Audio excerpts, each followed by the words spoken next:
So this is just going to be a spotlight interview. So basically, this is just about you. Okay. So introduce yourself. Brian Legaglio, um, Bingo Welding on Instagram. Welding instructor, journeyman steam fitter, um, welding enthusiast. That's really it. I don't know, Yeah. father. That's the best thing I've ever done in my life. Yeah. Uh, Totally. yeah, God fearing, Florida man. There we go. God fearing Florida man. I mean, there's not much a better description than that, right? That's right. I'm proud of where I'm at, and You know, um, so I'm in Central Florida, and I get the privilege to teaching at a local technical college. Um, and once I took this position, that's kind of when I started working with Edge. Find them to be fantastic people. They've always been, and I actually got introduced to the product more through you when you came down to Florida Yeah. to shoot some videos, and I was aware of them, but you gave me a couple samples, and I was like, man, these are nice. And then let some students use them, and students, they're students. They're always trying to get free stuff. Reached out, and Well, not everyone only was that, so they kind. probably broke a couple. uh, I had one I got from Bob Moffett before I got any product from Edge. One of my students broke the Bob Moffett cup, and I really actually just kind of benefited from that. I made a big deal on the internet about it, and uh, Edge sent me a couple replacements, so it was all good. That's good. So where are you born and raised? Like, where are you from? Uh, Central Florida. I'm on the West Coast, Gulf side, outside Tampa Bay. Where I live now, I'm probably 20 miles from the where I was born. Really? Yeah, I mean, in a way, I didn't move far, but through work, I traveled a lot. I never really aspirated to see a whole lot of places, but I got to through work. Um, yeah, it was kind of grew up being a Florida man, growing up on the water. High school, I think I missed like 40 something days because I went fishing every day. I don't recommend that, but What's that your what's your catch-up choice? okay. So I have an uncanny ability to catch a snook, but I think redfish, red Really? drum, are the prettiest fish in the world. I don't eat fish, so I'm big catch and release. And since I grew up poor, I can't catch a fish in a boat, but I can catch them barefoot. Walking through the flats and stuff. And yeah, how about you? What do you think about the what's your catch of choice? I don't fish. I grew up with my dad fishing a lot, Mm-hmm. but at the same time, my dad's fish of choice was either shark or redfish. See, we always make jokes. The Yankees come down here and fish for sharks, and they have a great time. I mean, you put a piece of meat in the water around here, you're gonna get either an alligator or a shark. Yeah, I mean, my dad grew up on the coast of Texas, so Gotcha. I grew up on the Texas coast too. So it's we're just the west side of the Gulf where y'all are the east Right. side. So I mean, it's the same animals. Yeah. Oh, yeah. Your guys' estuary, your fishing estuary, was taken care of way better than ours was, and where our fishing's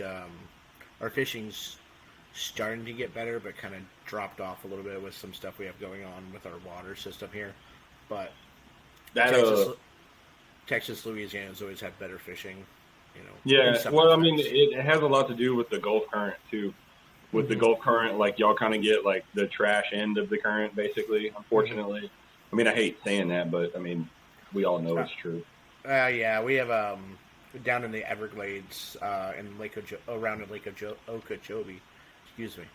Um, we have a lot of sugar cane farming, and some of their methods mess up our waters and get big algae blooms that kill off fish and other marine animals. But how are Yeah, we talking about marine animals and fishing in a welding podcast? Welding YouTube style podcast? yeah, we could just say online interview. I don't know what to call it. We'll figure out what we're gonna call it I gotcha. when it is what it is. Yeah. I mean, if anything, once a month, you and I could just get on here and hang out. Dude, let's do that. We'll get our. We'll have to virtually, take our computers to the range or the Scar Yeah, or we'll something. just stream it. Yeah. But, yeah, so we can. I mean, we could stream it from here. So why not? Heck yeah. Technology is a wonderful thing. Um. So, what else do you want me to talk about? What first got you into welding? Like, what was there like a class in high school, like a Vo-Tech class, or like ag usually gets a lot of people into it? So, I grew up when I was young. When I started getting around the age of buying a car, I got real big into cars and automotive, and um, I had a group of friends. Most of my friends were much older than me that built cars, and I had a car that I was working on there. And all of those guys were mechanics and hated their life, and I'm like, well, I want to work on cars, so let me weld on cars instead of turning a wrench, because I don't know anyone that turns a wrench for a long period of time that loves turning a wrench. And the more I got around it, automotive stuff, and saw the welding side of it, my area is not necessarily the best area to kind of like try that kind of industry.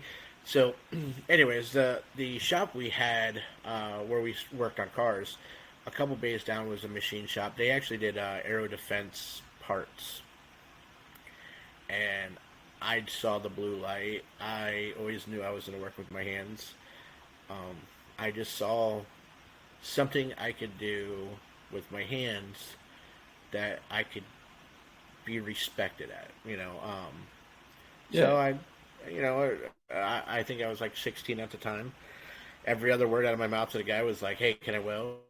Can I work for you? Can I, And I ended up sweeping in his shop at first, and then bugging his welders to see if I could practice on their brake or something, whatever I could. And finally, after begging, he allowed them to start working with me. A few months down the road, I take the test for the contract, and then I start making these little aerospace parts. Thought I found what I was going to do the rest of my life. Economy kind of took a nosedive, especially on the platform we were working on, F-18 parts. What And, what calendar years was this about? at Early this point, 2000s? I think I'm like 07, 08. Okay. The bottom's about to fall off on the recession. Um, but the local welding instructor was friends with the shop owner, and he'd come down, in between classes and drink a beer with the shop owner, and he'd always tell me, he's like, "Hey man, you need to come down to school." So I'm like, I saw work slowing down, so I kind of took that advice, got into the local technical college. And while I was there, I saw some guys certify on pipe, and then get picked up by the pipe fitters. And this had to be when I'm getting close to graduating, close to 09, still 08, but almost 09. And one of the guys is leaving the program, and he made $29 an hour.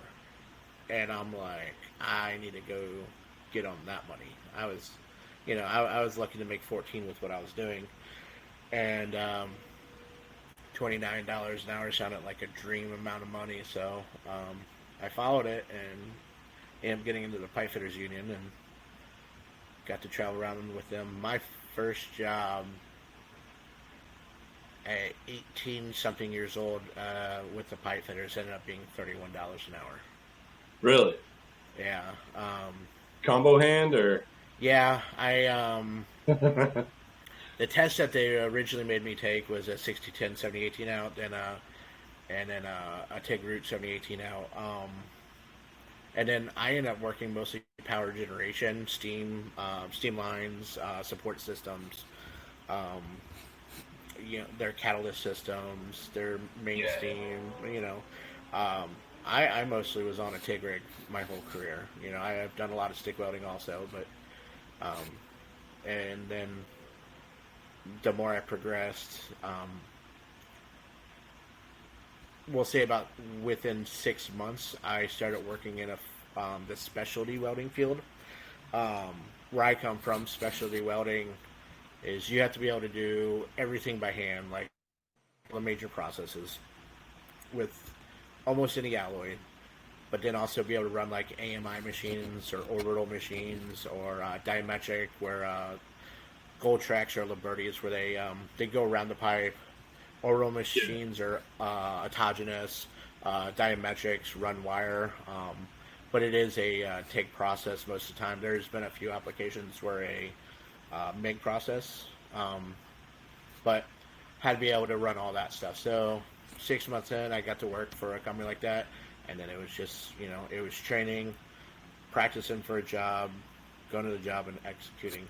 We worked in if there was an outage, like a nuclear outage would have about 700 people on, and the crew I would work on, we'd be 4 to 6 people, and we Okay. would be there for like one weld or one valve or up to 7 welds, like stuff that had a challenge to it, either atmosphere or alloy or whatever it is. Sometimes it's too hot, physically hot. Sometimes it's too hot with radiation, and that's when we'd run the diametric machines and weld remotely. Nice. So got it into that, and then traveled all over the place in the specialty realm.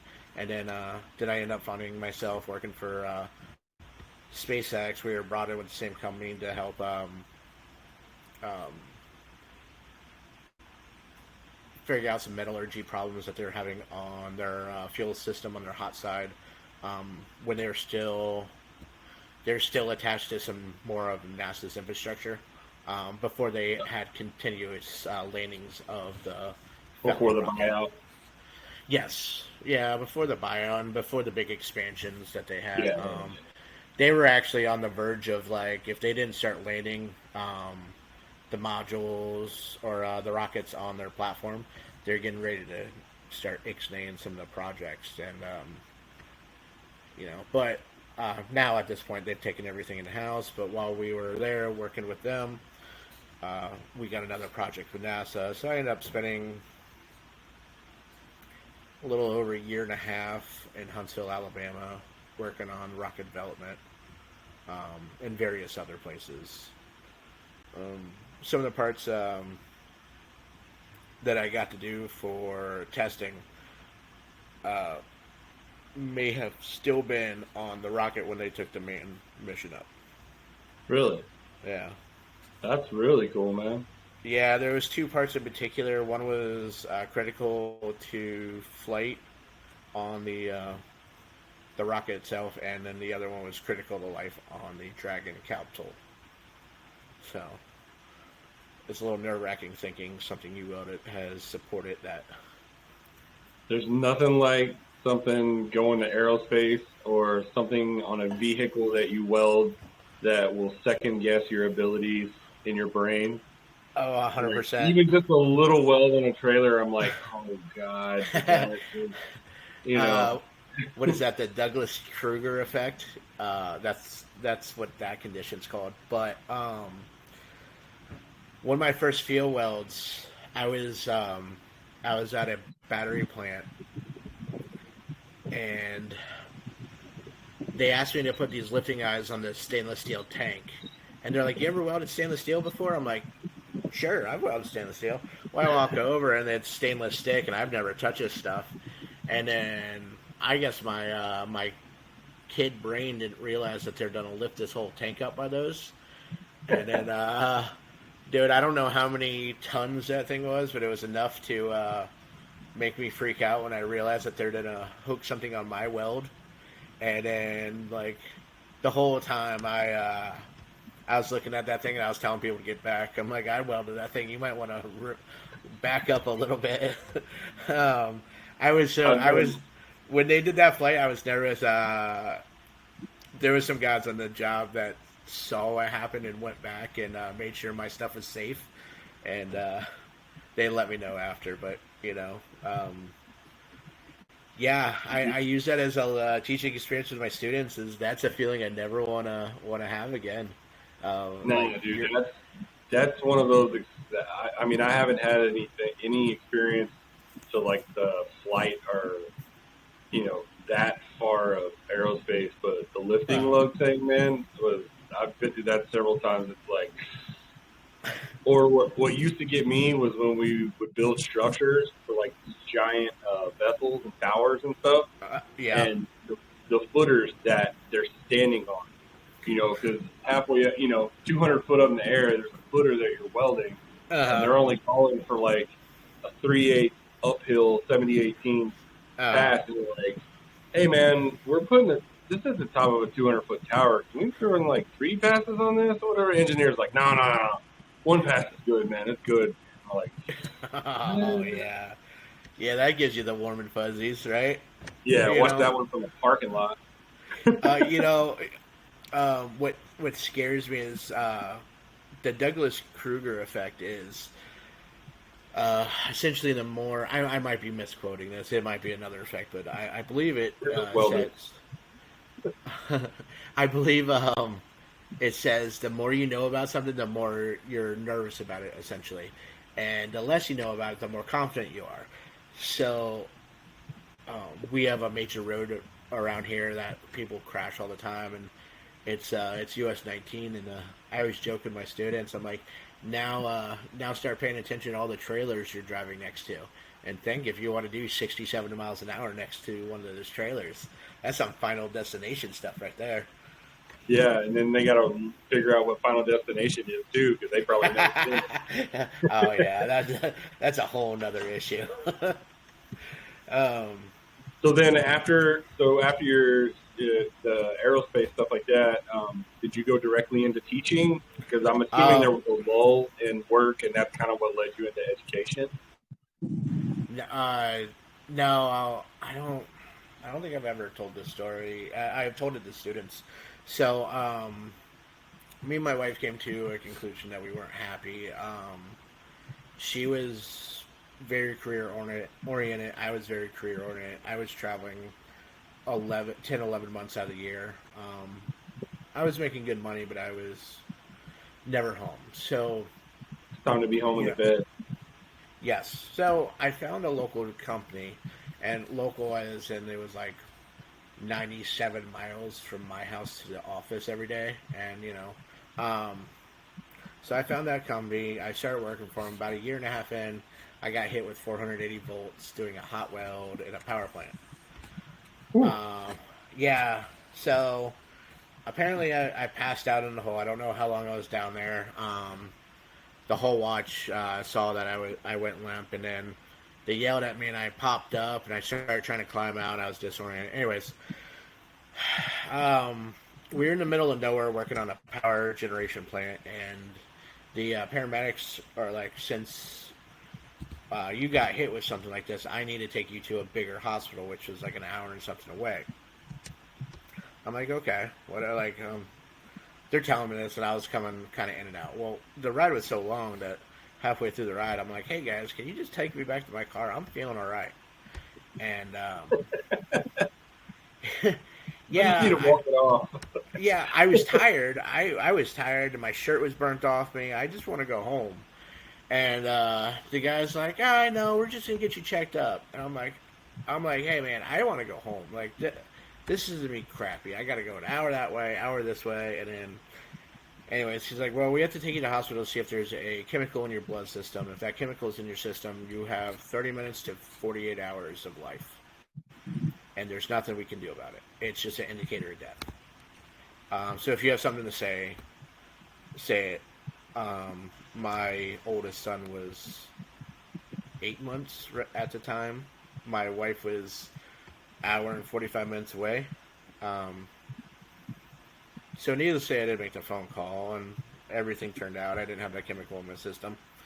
Um, Has after your that, wife heard this um, I think at some point I've told her most of this. I did have I did have a long text on my phone to her, what I had to say, but I couldn't call. So I got home and I ended up taking some time off, like a week, and they're still on an outage, and they're really trying to get me back to work. And I tried to go to work, I wasn't feeling right. Um, I kept just trying to go in, and I wanted to finish the job. We only had like another week, and I was just done at that point. I just felt like I needed to finish, so I got in. The company started messing with me a little bit. Some of their uh, good old boys started asking me if I was going to sue the company, and I'm like, dude, I'm just trying to go to work right now. Like, what do you leave me alone? Anyways, I get done with that job. They laid me off, um, and I was like, all right, well, what now? I told my wife I don't think I want to go back to doing heavy industrial stuff anymore. But, I had some money in the bank. I just got off an outage. I was doing all right. Um, I was just cruising around at Indeed, and there is a technical college that's 1.2 miles from my house that was starting a welding program. I interviewed. I thought I did terrible. Those are It was, usually when you get the job. When you're like, yeah, that was the worst interview of my life. And people are like, oh my God, he's so wonderful. He's so great. You're like, oh. I you know, after a couple days after the interview, the director of the college called me. And he's like, hey Brian, I just want to let you know that you know, we're looking to move forward with you. I'm like, oh, and Brad, you know me, I'm kind of I don't have much of a filter. I'm like, I thought that interview went terrible. I'm surprised to hear from you. And he kind of chuckles, goes, well, I thought it went well. I'm like, well, I'm glad you did because I thought it went terrible. But you know, I'm looking forward to working there. So I got to build a program. I started about 6 months ago, or excuse me, 6 years ago. Um, I've been able to in those 6 years. I have a 100% certification. I have like almost 100% placement. My students get picked up by most of the building trades apprenticeships. They start in between 25 and 30 something dollars an hour. Um, we we always place really well in competition. We've gone as far as in Skills USA, 15th in welding in the United States. Um, Hi. yeah, he was a promising young man. He's still a promising young man, but he's had a lot of time, had a drive to want to do it. We've gone close a few times, but then COVID kind of shut us down. I had a real strong group right about that time. Um, been able to meet wonderful people. That's how I actually met Jason Becker, Redbeard. I don't know why I can't say his name right now. And Don't worry, just a commu- I don't think Yeah, I know, but he always tries to say my name and never can get it right. At least I can struggle through his. I've seen the YouTube videos. I think we all have. Yeah. Mm. But I get to work with people, young people. I get to show them a path. Not like this isn't theoretical. Like this isn't what I like about this is like I've been successful. You do this, kid, and I will introduce you to the right people to get you down that path. And right now, I'm proud of what I've been able to do. And every time, because there's a lot of politics in it, every time I get close to quitting, I get a call or I get a text from a former student that just had a baby, was able to buy their first house, you know, and Dude, that's got to be like, it's the age old thing, give a man dinner, you feed him for one night, you teach yeah, a man to fish, you feed him for a lifetime. Like that, honestly, in a nutshell, growing up with my grandpa being a welding teacher, that's all he wanted to do with me was teach me how to weld for one to have me shut up. Just do stuff. Just quit running around. Be quiet. You're too crazy. Yeah. And then, later on down the line, it's like, oh, well, at least we knew you weren't going to go to college, so you could do Yeah, something. um, your perspective, or at least my perspective, changed. I thought this was the end all be all. Like I was always surprised when people were like, "Oh, I don't want my kid doing this." I really don't like. I thought I was like I was gonna drive my kid to this. I'm gonna let my kid do whatever they want, whatever Yeah, makes them happy. This makes me happy. They will always have this skill set. They're already running around. I have a shop at home. I got a shop, at school. They've grown up around this. They're always gonna have that in their back pocket. It's great for the right people. It can be hell for the wrong person. yeah, Um, and you gotta. This has to be a passion. Like, yeah. unfortunately, this isn't something that you can be half in or in the money for. No, This has to be like something that like speaks to your soul about getting up every day and doing it. it's in a way, it's kind of a parallel to like professional sports to some extent. I kind of see the Sure. parallels to it, to where like you can have talent and you can be good at it and you can do well, or if you don't have talent, you can put in a lot of work and develop a skill to where you can be very good, Oh, or you absolutely. can have a lot of talent and put a lot of skill into it and be amazing. You know, But uh, 100% right. And the time of day we live in right now, like where good employees are hard to find. You know, yeah, I have this current speech that I tell my kids. students, Most of my students are in their you can call them your their kids, man. I get it. it's just something you do when they're 24, 25 years old, and you're calling them kids, but they are kids to me. But you tell them, like, hey man, like, the market's in your favor right now. These companies have a lot of problems. Like, money's not their biggest problem. Manpower, getting a Yeah, product out. So you go show these like great soft skills of showing up every day, showing up on time, staying late if you need it. Like, you can write your own paycheck nowadays, and it's back to being like the half in is like these people that are half in or just doing it for the money. Like, no one wants to wake up, at 4 in the morning and then go and get burnt unless you're passionate about what you're doing. yeah, You know, it, you can't really fake this, and that's the other beautiful thing is like talk's cheap. Market will set itself. I keep saying market will set itself, or referring to the market. It, I'm pretty sure Texas is too. Florida's a right to work state. yeah, Um, it's easy to chop that dead weight off, yeah. and bad employees are easy to get rid of over here. And if you're not gonna step up to the plate, the market, being your employer, will set itself, meaning you won't have a job. Yeah, Um, they'll take care of that for you. You'll get yeah, promoted to customer.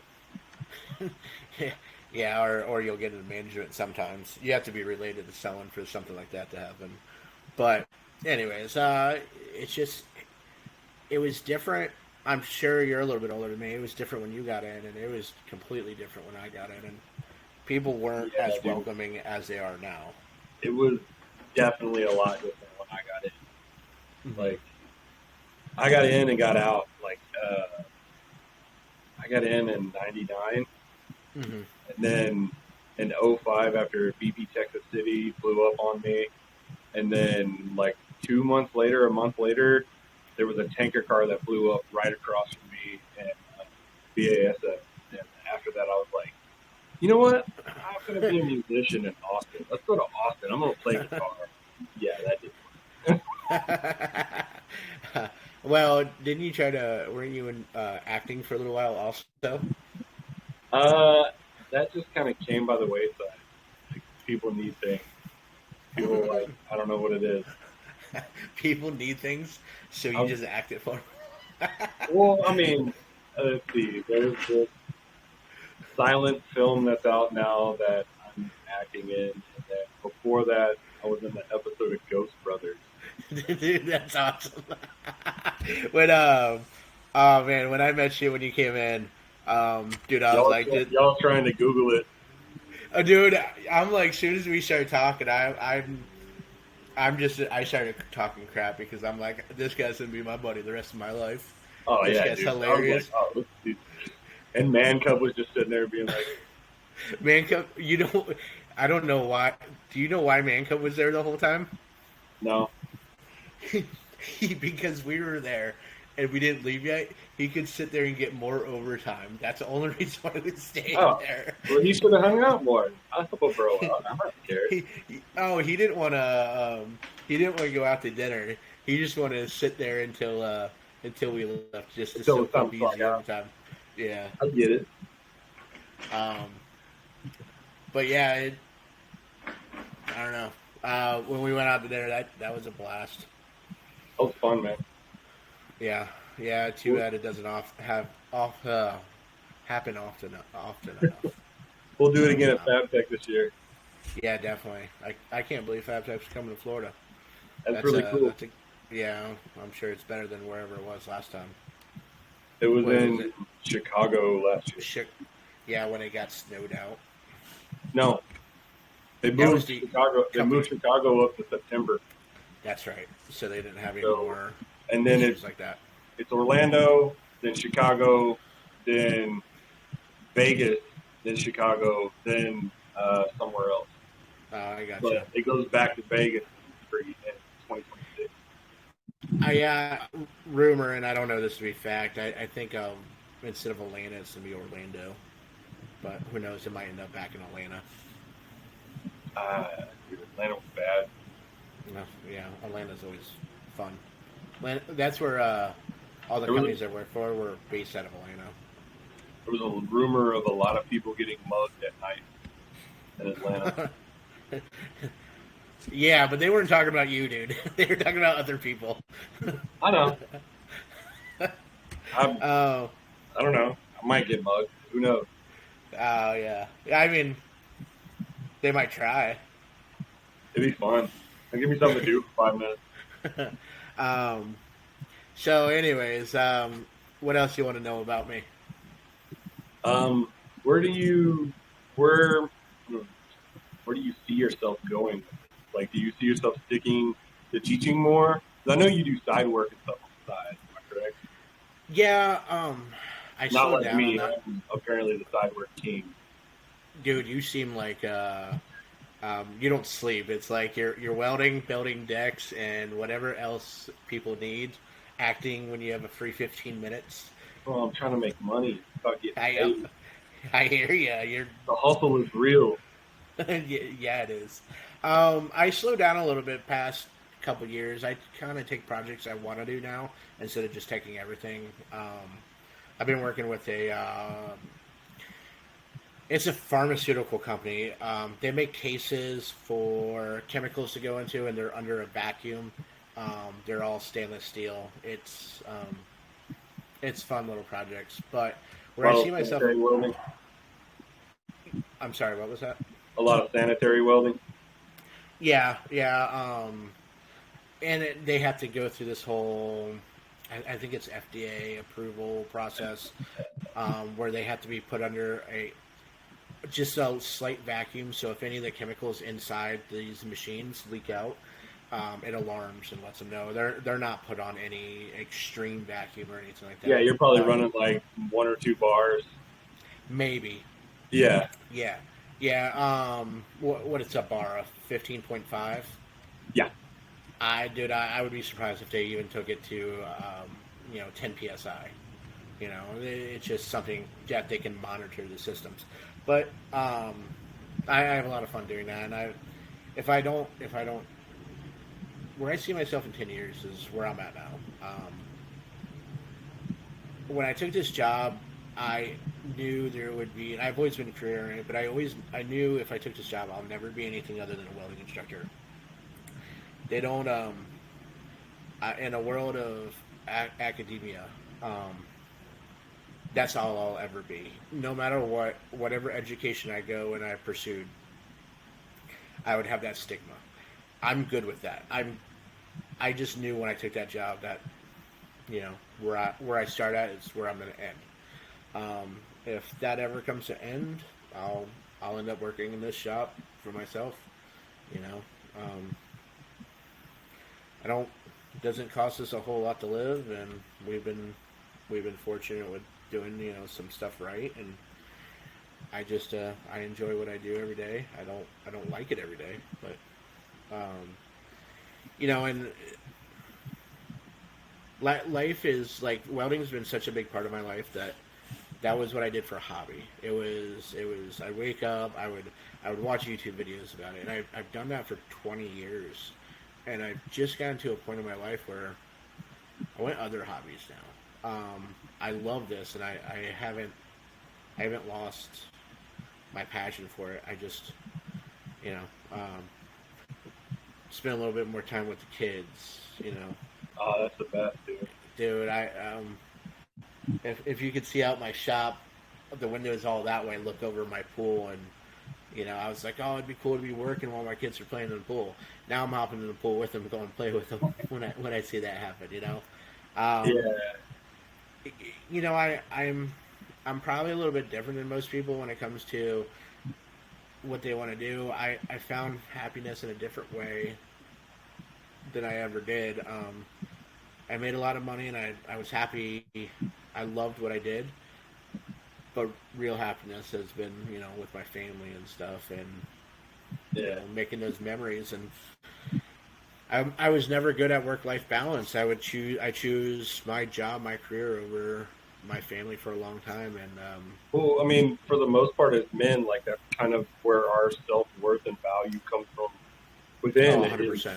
The providing, like, man, I got to work my ass off because that's the only way that anything's going to change. The only way that, because, we see things and want things for ourselves, but then ultimately we want things for our family. And then, we might be saving up for a new truck part or a new gun or something like that. And then somebody in the family wants something. Well, I'll get that new thing later on. Yeah. Go ahead, or somebody breaks an arm. Yeah. You're 100% right, and I didn't really realize that until I was talking to a friend of mine, and she it was right after I found out my youngest son, we were pregnant with my youngest son, and my first reaction was, I need to go get another job. Yeah. And I could have prompted you, and your reaction would have probably been the same every time. How many? You got just a daughter? I have a son with my first wife. He just turned 18. Okay. So every time you found out you had a baby on the way, I bet you in your head you're like, man, I need to get another job. Like, oh, dude, I was like, okay, well, I'm not going to sleep for the next year because I got to work every minute I work, and it's a natural reaction to it. And it's because we think, back to your point, is we feel our only value is providing. Yeah, but I mean, in a way, it's a natural instinct for a man. Sure. It's the nature versus nurture, thing to where like, oh crap, back in the caveman days, it would be like, okay, well, we got to forage, we got to build the house better, we got to get all this food and firewood, right. And, supplies and stuff to where that. I mean, that's just the way that things have grown to now. Yeah, you got to have money to have everything. Sure, and I don't disagree with that, but I feel our natural reaction should be this. Like, and this was not mine. Mine was like, I need to provide more. Was I feel like I should at least took a minute and go, wow, amazing! I'm bringing another life to this world. Nope, it was like stress. Like, all right, let me comb the let me figure out who I can start getting more side work through. And again, like, I probably didn't have the most healthy reaction to having kids, but that was my first reaction. And I feel like as men, our reaction should be a little bit different. It should be, hell yeah, let's go celebrate this, and then we'll figure it out. We'll figure it out on the fly, and that's really what ends up happening.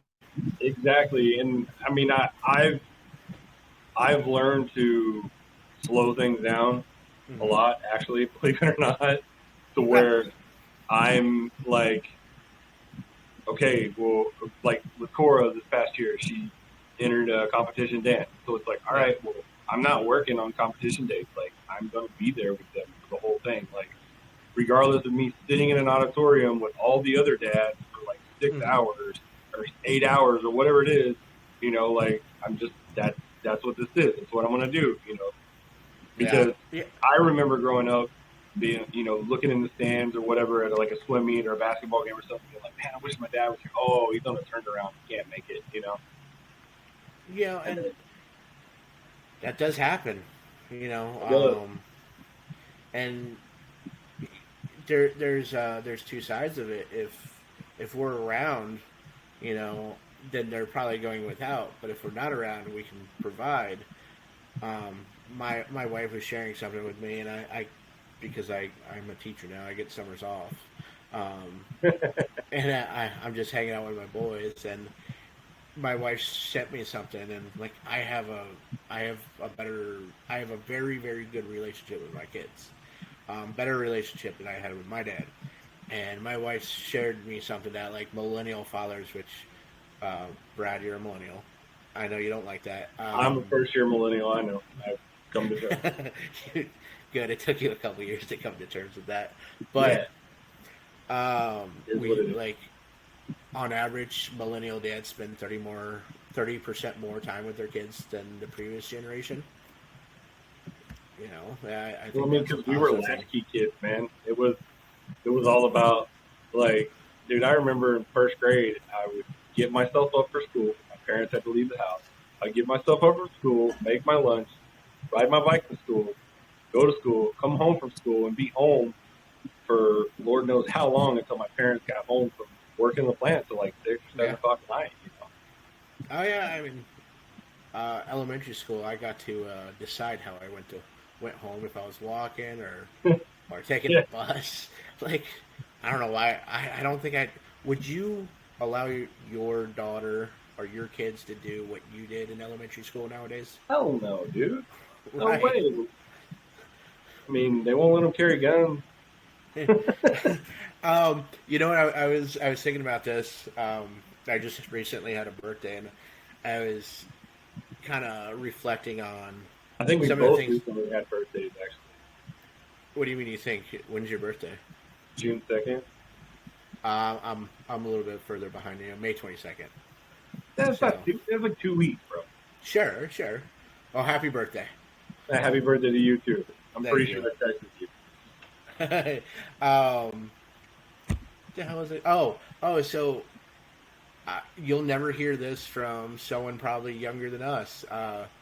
When I was like 11 years old, I had a 3030 Marlin on layaway at Walmart. I would ride up my BMX and go throw $35 on it, whatever I got for mowing my neighbor's yard.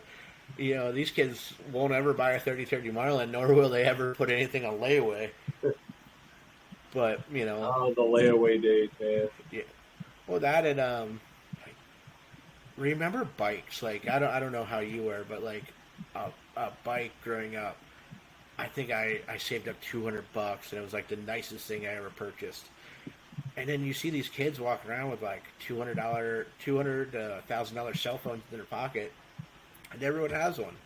Like money's different, society is a little different, but Yeah, that that saving up for the bike, and then the bike was our way of life. That was where we knew all of our friends were hanging out at. You see the yeah, bike oh yeah, shop in front of the house. You're like, that's oh, right. sweet, they're over here. And then you knew by whose house it was and what video games you could play too. Or if they had snacks, or if you needed to just drink out of the hose before you go in. Yeah, exactly. Like, yeah, uh, the hose life that might mean something different when we were a little older. is Um, probably something different now. oh, no telling. Um, yeah, I don't know. What else would you like to hear? Dude, honestly, I think it's been pretty good. I mean, we can always do a part two. We can always just catch up one side of the world with the other. Dude, perfect. Yeah, I don't know what else to say. If Where can everybody find you at? uh, Instagram, Bingo Welding. Is I it have a bingo TikTok, underscore welding? Bingo_Welding. If it looks like an alligator, you probably found the right place. Yeah, a little Florida vibe on it. You know, That's that's true. pretty much where I'm at right now. I'm not really on TikTok. I do have a TikTok account. Really don't go on it much. But Yeah, yeah, if the dances weren't working out for me on view. So no, no, that's just a different world that I don't know, and maybe I don't want to. But it's visually entertaining, but I can't get into it. no, it's definitely scrolling material, but I don't need any of that in my life. So, That's true. anyways, Bingo Welding on Instagram. If anyone scrolling through sees my stuff, you have any questions, I love helping people. If you're a welding student and you're struggling on something, I get all kinds of technical questions from students. I don't know how technical they actually are, but you know, We I've always had people FaceTime me all the time, yeah. and We always need that reassurance. You know what I mean? I know I've gotten it from you several times to be like, "Hey, this is what I'm thinking for this. Am I in the ballpark?" You're like, "Yeah." What are you asking me for? yeah, no, I get it, and it's good to have a Rolodex of people, and you know, Yeah, I have a small group of people that I can rely on for stuff that I don't know, and you're definitely the sheet metal guy there, Brad. oh, I appreciate that. So, anyways, sir, Well, cool, man. This has been the first of this, so see then how it goes. I thought it went well.